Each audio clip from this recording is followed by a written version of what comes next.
bank looks at every loan as an individualized loan, and they'll have different rules available. And again, between different lenders, there are different rulings as well, right? Correct.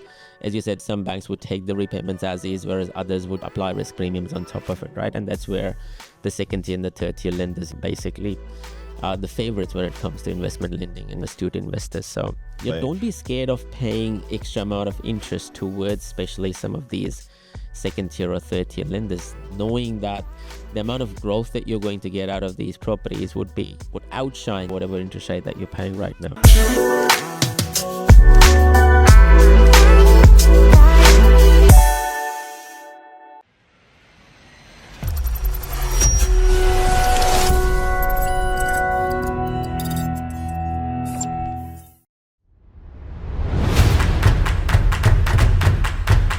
Co-living properties can generate almost $140,000 in passive income and net of $40,000 in passive income after mortgage repayments, and they sit in an average yield of about 10%.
Hello and welcome to another episode of Help Me Buy Property Podcast. Today we have a guest who was well liked in season 2, and we are bringing Raymond back from Unconditional Finance. We're going to talk about 6 strategies today to pay off your loans faster. So give a drum roll to bring our favorite co-host, Chris. Chris, how are you today? I'm good, Moss. Thank you again for the invite, but yeah, very well this afternoon. And everyone is talking about, I want to pay off my loans faster. And I think it's a perfect opportunity. While everyone is talking about rates coming off next year, I want to have a bit of equity in the back pocket to go back in and dive in deeper.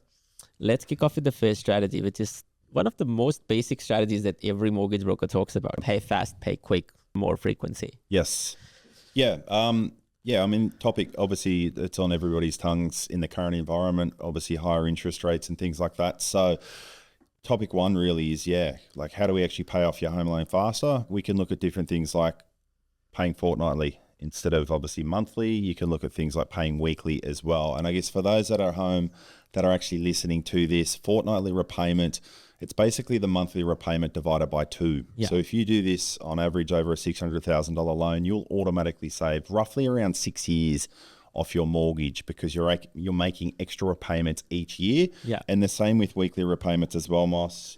Essentially, it's the monthly repayment divided by 4 as well. So where you can, on a principal and interest loan, if you could pay fortnightly or weekly, you're going to save yourself roughly around 6 years, depending on the size of your actual mortgage itself. And sometimes it's even about just that one extra mortgage repayment, right? You don't have to intentionally make extra repayments every week, every month, right? Correct. It's about that extra one repayment every 4 weeks or 6 weeks. It can be sporadic. It doesn't have to be structured as well, right? Correct. Exactly. So, and it actually has a huge impact. We've actually got calculators on our website. We can give demonstrations around that small little extra repayment every fortnight or every week, what that actually does in terms of interest save. Yeah. And more importantly, how many years you can actually save off your actual mortgage itself. Yeah. And the unexpected income, those tax returns, right? People tend to basically spend that money in travel and buying an expensive car. Yep. I always say this, if you find unexpected income, be it the bonus or the tax return, just park it towards your repayment. Park it in the offset account. We always advise all our clients, income, savings, bonuses, tax returns, whatever it may be, a win on the Melbourne Cup race, park that in your offset account, because the extra $1,000, $2,000, $3,000, again, it's small little increments that can save years and thousands off your actual mortgage itself. 100%. And so this is one of the most basic strategy. Let's talk about the second strategy, which is very less talked about, which is debt consolidation. Let's talk a bit about that. Correct. Yeah. We always say personal debts. So things like HEX debts, car loans, credit cards. They're what we classify as bad debt in a broker's world. And why we say it's bad debt is because traditionally the interest rates are higher. You're looking on a personal loan anywhere between sort of 7 to 12%, where traditionally a home loan is around that sort of 5, 6, 7% mark.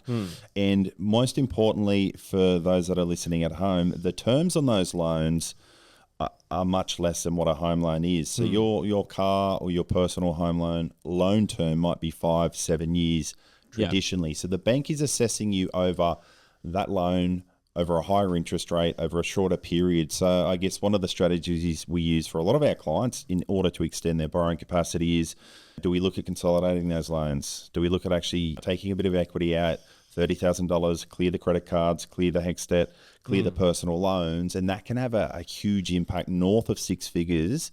By clearing that $30,000 of personal debt, you can gain $100,000 or $150,000 extra borrowing power by doing that as well. And the other thing that people make a mistake when you talk about debt consolidation, right? And I've seen this time and time again.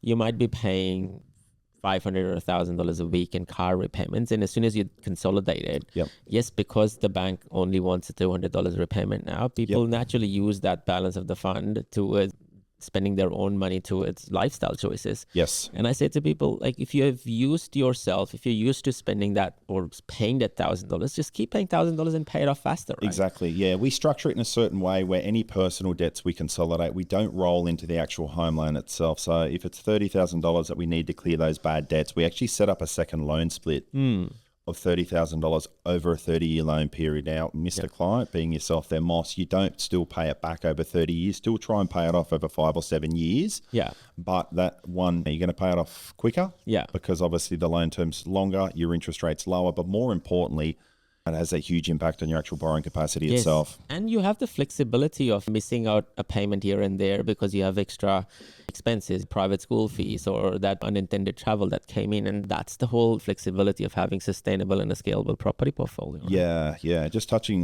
finally on that point, I guess there's a bit of a misconception that clients have to actually pay those debts off themselves. And that's not always the case. If you have equity or usable equity in your home, we're going to use the bank's money to clear those bad debts. Yes. Put you in a much better financial position from a cash flow point of view. Yeah. And again, I'll touch on it. It will increase your overall borrowing capacity quite dramatically. Amazing. Strategy 3, paying the highest interest rate loan first. And I think this is, again, a strategy that a lot of people don't tend to talk about when they're paying off their loans faster. Majority of the times, people tend to default to paying their own home rather than the highest interest rate loan.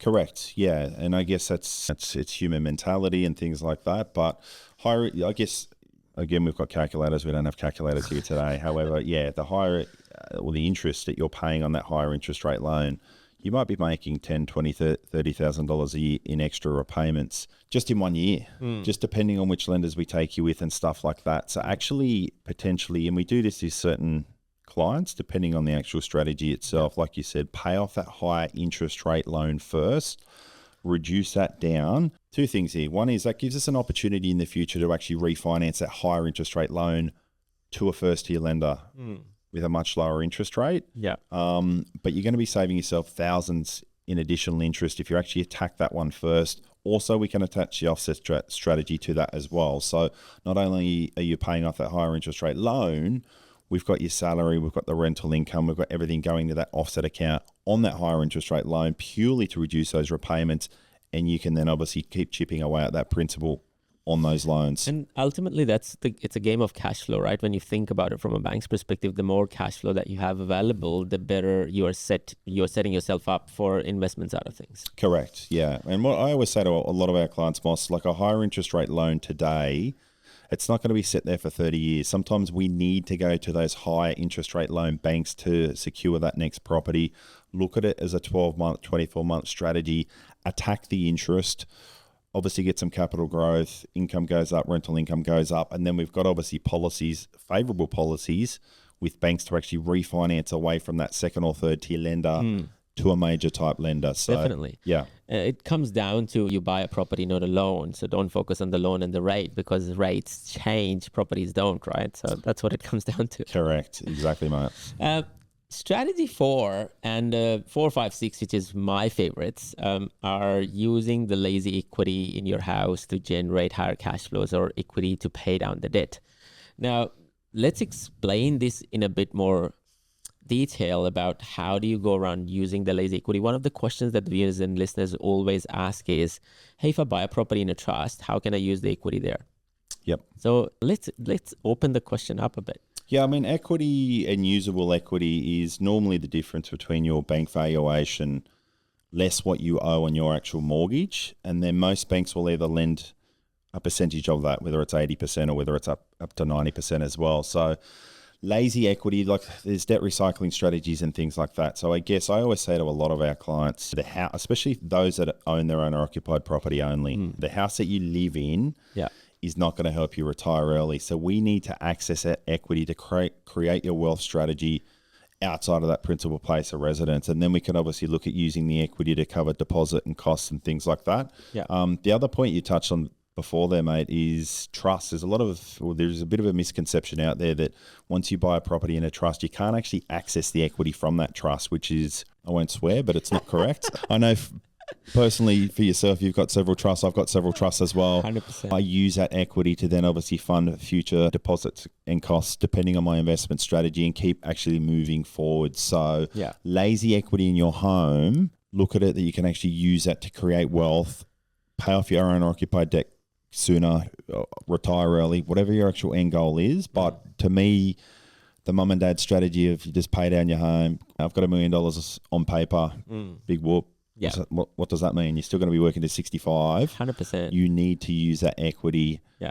Don't get yourself taken on a ride by property spookers, so-called property investment advisors, or buyer's agents who are selling house and land packages or off-the-plan properties or apartments. Get yourself a copy of this book called The Millennial's Guide to Property Investing. This book is not just for millennials. The title suggests, but it's actually the most advanced way of investing in property. This book will relate to your clients, your colleagues, and other business owners. There are so many property spookers out there who have come out of the woodwork over the last 3 to 5 years, and there is so much misinformation out there that I had to write a book about all the F-ups that people can actually avoid in order to be super successful in the property investment journey. Some of these are really easy to identify, but they are so costly to fix once these mistakes are made. So it's a short book, it's easy to read, it has a lot of stories, it has a lot of examples, and it is a true guide for people who wants to do it themselves. My name is Moxin Reza.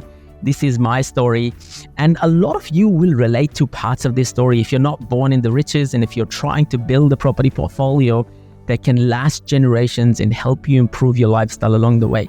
So I give you a chance to come out there and have a read. Be kind, stay safe, keep smiling, keep investing, and please do check out the book.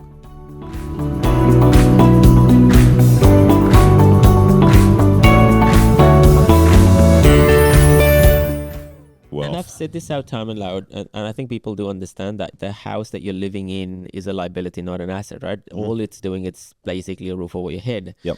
And so you would never, ever use that house to generate cash flow, right? You're majority of the times that old adage mentality where you are basically selling a house to downsize, get that money back, and then provide the retirement from that. That doesn't work anymore because the cost of living is through the roof. And so what you need to do is you need to invest now so that the money can grow together with the wealth at the same time with the house. Correct. And part 2 of that is once you create your, I guess, initial property strategy, we can then look at strategies like debt recycling and stuff like that. If you've got an owner-occupied property, you might think, well, this asset that I bought in Queensland isn't performing any well, but I've got over $300,000 that I can take home.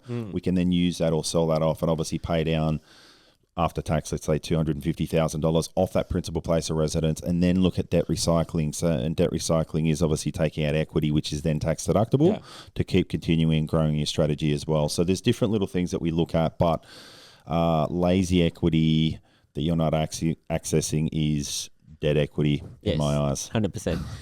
And if I expand this a bit more, Yep. I've seen brokers do this all the time. So they'll take the money out or take the genuine savings out and pay down the principal place first and then re-borrow the money back. And it opens up the servicing. Help us, the users and listeners, understand as to why do most brokers do that?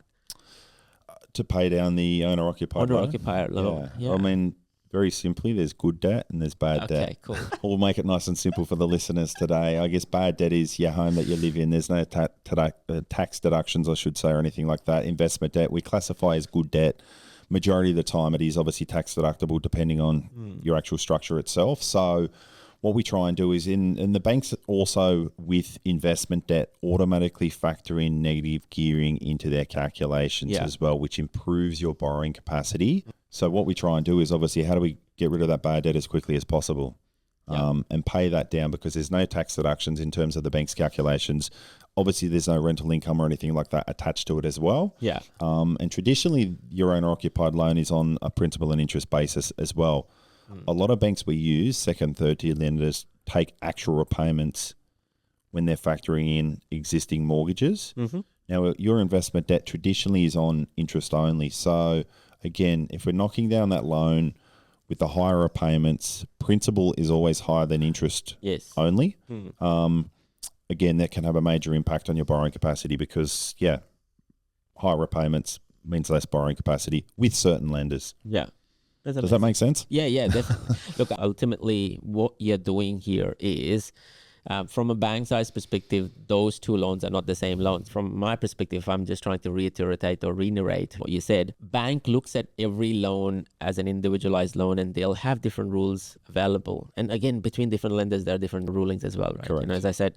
As you said, some banks would take the repayments as is, whereas others would apply risk premiums on top of it, right? And that's where the second tier and the third tier lenders basically the favorites when it comes to investment lending and astute investors. So don't be scared of paying extra amount of interest towards especially some of these second tier or third tier lenders, knowing that the amount of growth that you're going to get out of these properties would outshine whatever interest rate that you're paying right now. Correct. And you would always have an opportunity to refinance it back to whatever the cheapest rate is, whatever the cheapest going. Where a lot of brokers fail is that they don't want to do that extra work. Yes. They don't want to basically think that far. They're solving the problem right now. And I'm going to share this story just recently that happened to one of my clients. And it was okay in a sense, but then you look back and hindsight, it makes it look like that the broker did massive mistakes for this particular client's property portfolio. So what they did was, in order to basically grow their property portfolio, the first property, they cross it to get the second one. And for the second property, they cross it or cross collateralize. So I'm laughing because, we see this all the time. Yeah. And then... And now they have a lot of equity and the properties have grown in value. Okay. And I always say this to all of my clients. If you get a second opinion, speak to a proper broker who understands why you should not be using cross-collateralization. You should always extract the equity out and buy something else. Now, what ended up happening with this particular person is that their portfolio is stuck because whole of the properties are basically crossed against each other. Now, there is this one single property that has grown up in value by almost 40% because they've done some renovation to it. But you can't take that one property to 88% LVR because it's going to trigger LMI on the whole $1.9 million property portfolio at $50,000. Correct. And it's such a stupid thing that the broker does not see that far and make that decision, right? And ultimately it comes down to this, using the lazy equity in a smartest possible way. Correct. So that someone is not swearing at you in the third person sense 2 years down the track, right? Yeah. Crossing loans, like, no. As I always say, I mean, for numerous reasons, we won't go into all of them today, but it's lazy. Yes. It's the broker not understanding your longer term goals, I should say.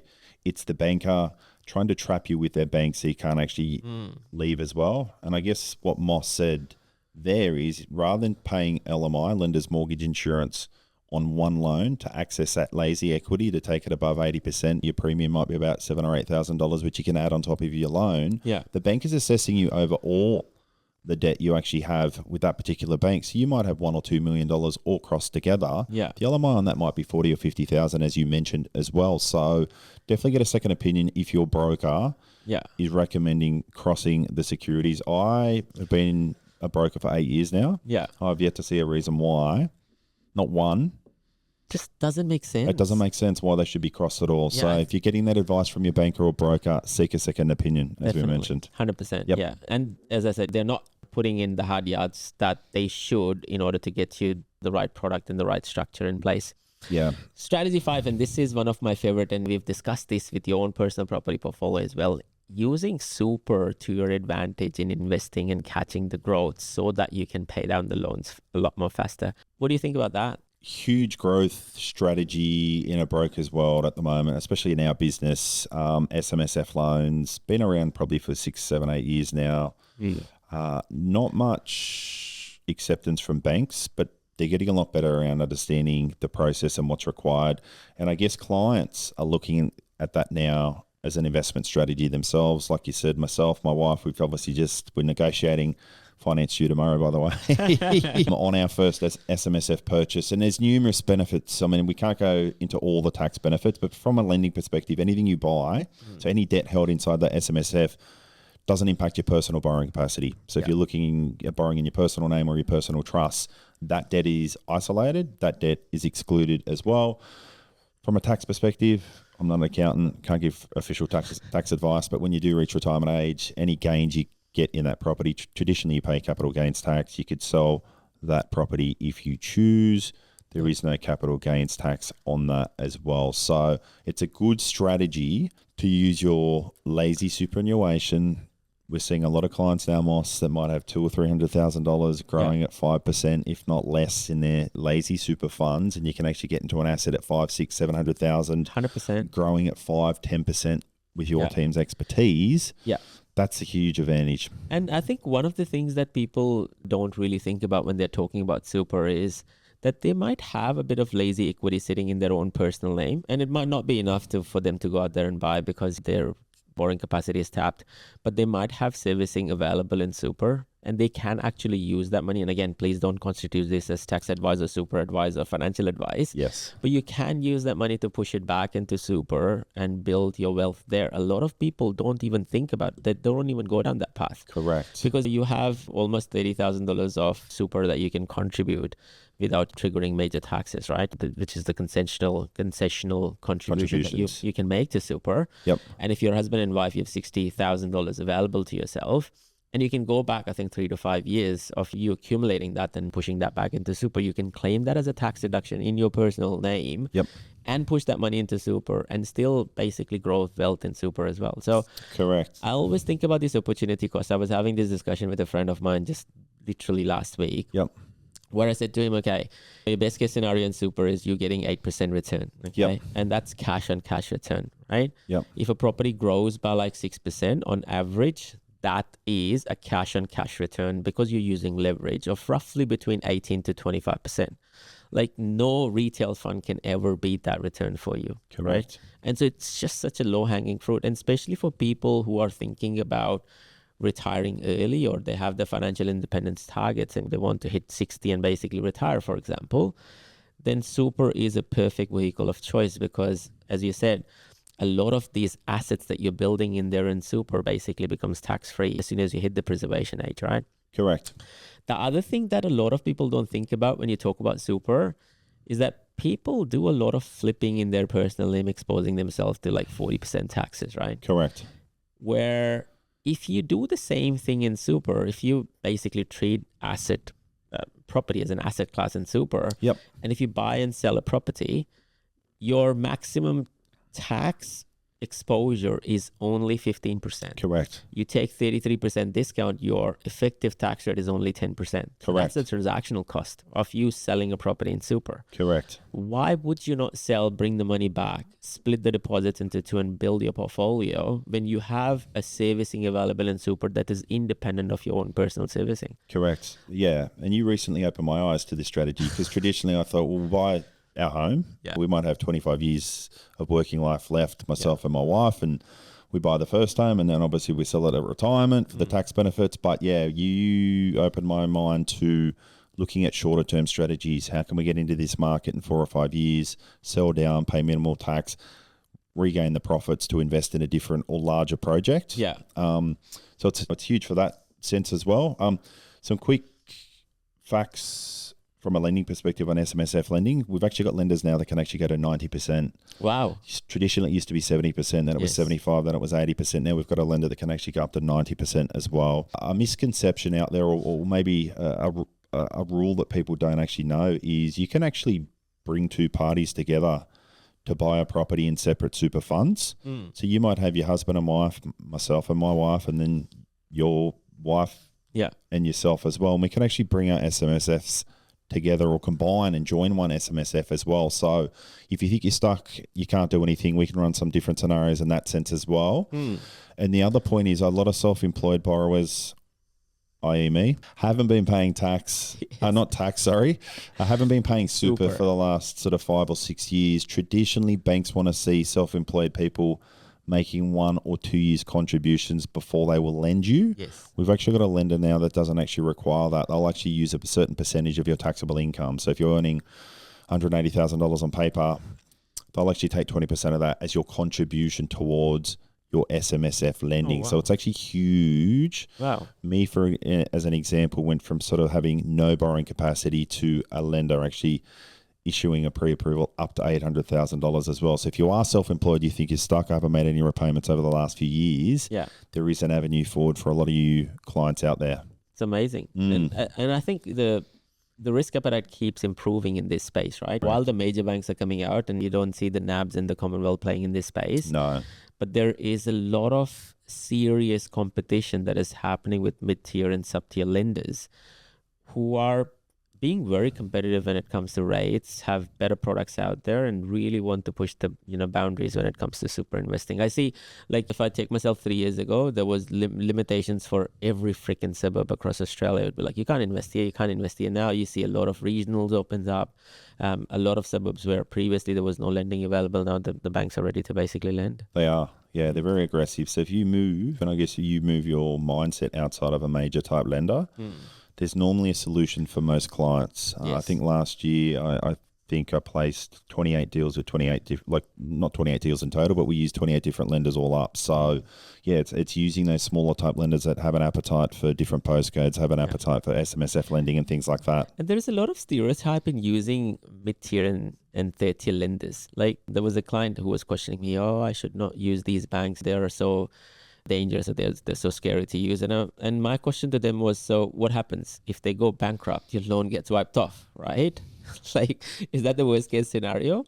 Because technically, like, you still own the asset. The bank doesn't own the asset. So most banks are actually government backed anyway, or second or third tier lenders. You'll find a lot of majors or different lenders are actually funding a lot of these second and third tier lenders as well. So they're quite secure. I do get that quite often. Who is this bank and who is that bank as well? Are they safe? But you can look them up. A lot of them have been around 70, 80 years. It's just they're more prominent through the third party channel being brokers.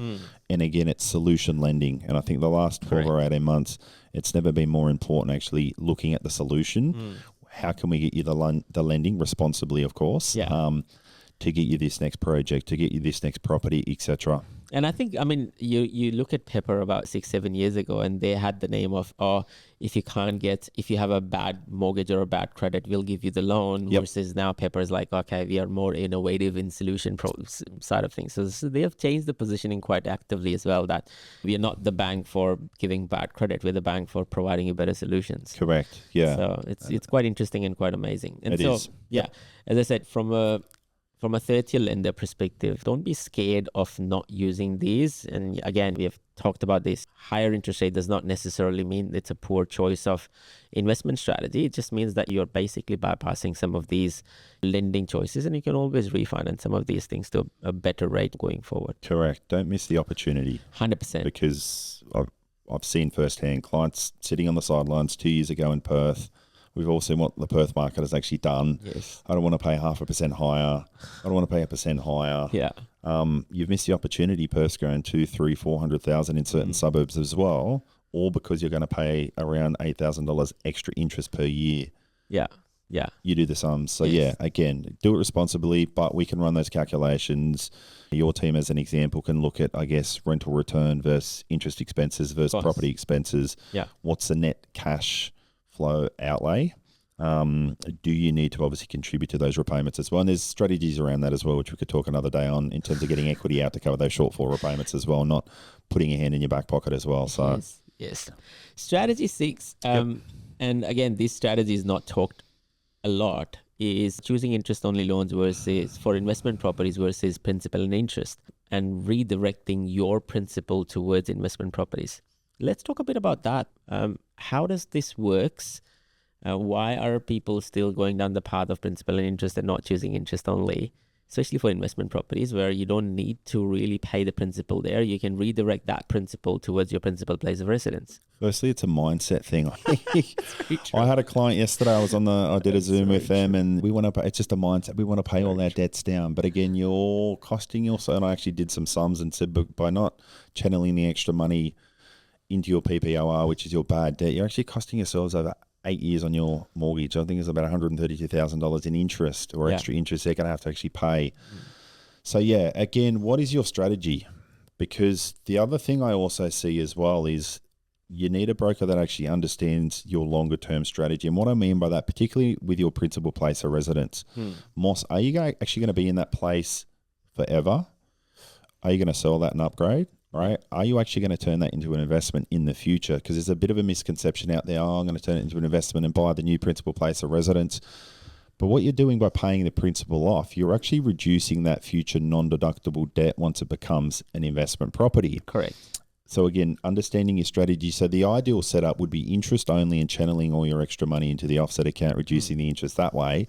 And then you might have $500,000, whether you sell that property or whether you keep that and then buy a future principal place of residence. You then got $500,000 to plonk on that bad debt as well. So cash flow is a reason, but longer term strategy, and often clients don't know, will we be in this house 5-10 years? But I always ask that question and give them those examples because it can actually have a huge impact on what your deductible debt is versus your non-deductible debt in the future. So that's one part. And I think it's an important point that you make, right? That a lot of people, when they go down the path, even if they go down the path of interest-only loans versus principal and interest, again, to your point, the principal needs to still be kept in the offset account. That does not mean that you don't keep the principal aside and use it towards your discretionary expenses. You still need to think about it logically about, okay, how do I use this principal now for upgrading either for the future or using that money towards redirecting it towards investment properties and building better wealth? Correct. Yeah, I've got one of my brokers yesterday rang me and said, his clients paid $1 million of debt down to $200,000. He wants to turn that into an investment property and buy a $2 million home. He's like, can I just take redraw out all the way back up to $1 million? But from a tax perspective, again, we can't give tax advice, but that is not tax. Yeah, you can't claim interest on that redraw or that extra funds you just took out. So deductibility is determined by the purpose of the funds and yada yada yada. But again, the strategy and getting that right up front, because this poor bugger is going to have a $1.5 million debt on his owner occupied home, which is non-deductible, and he's going to have $200,000 on his investment debt because his original broker did not understand his longer term strategy. Yeah, it's sad, isn't it? So if I bring this all together, and if I say what would be your golden words in people trying to pay off their loans faster? Switch to fortnightly, switch to weekly. Step 1. Step 2, negotiate with your bank or have your broker do that. We do that regularly every 6 months. But if you said to me, hey, Chris, can I actually negotiate? Banks normally every 3 months are actually looking to retain your business. So fortnightly or weekly, negotiate on your interest rate. You can sometimes get 0.2, 0.3, 0.4, 0.5% off your portfolio of loans. Use your offset account. Whether your structure is principal and interest or interest only, I've got clients, I've got a loan with CBA, but my broker, whatever this, they've got their savings with ING earning 3%, but your interest rate with CBA is 6%. You're costing yourself money. So offset account, the basics are all money channeled into the offset account from your employer, all your expenses, ideally from a credit card. So you've got more money in that offset account daily. You reduce that interest monthly. You pay off more principal each time. And the big thing is I would look at your personal debt situation as well. Can we consolidate those into a lower interest rate? saving you $500 or $1,000 a month, and actually then channel all that money again Definitely. into an offset account or something similar. Golden words. I don't think that I have anything to add to this, but for users and listeners, if you have any other strategies that you think that we haven't covered today for you to pay off your loans faster, there are millions of strategies out there, by the way. We picked top six that no one talks about. Correct. Please do share your strategies in the comments below. If you want to reach out to Chris is available on Unconditional Finance. You can always reach out to Chris directly or through our channel. Be smart. Like when it comes to investing, you don't need to pay a lot of debt or lazy equity towards the bank, or even to a certain extent tax office. They're not your enemies. They can be your friends if you play it safe. Thank you for listening to us today. Take care, stay safe, keep investing, keep smiling. This is Moss and Chris checking out. Adios. Thank you.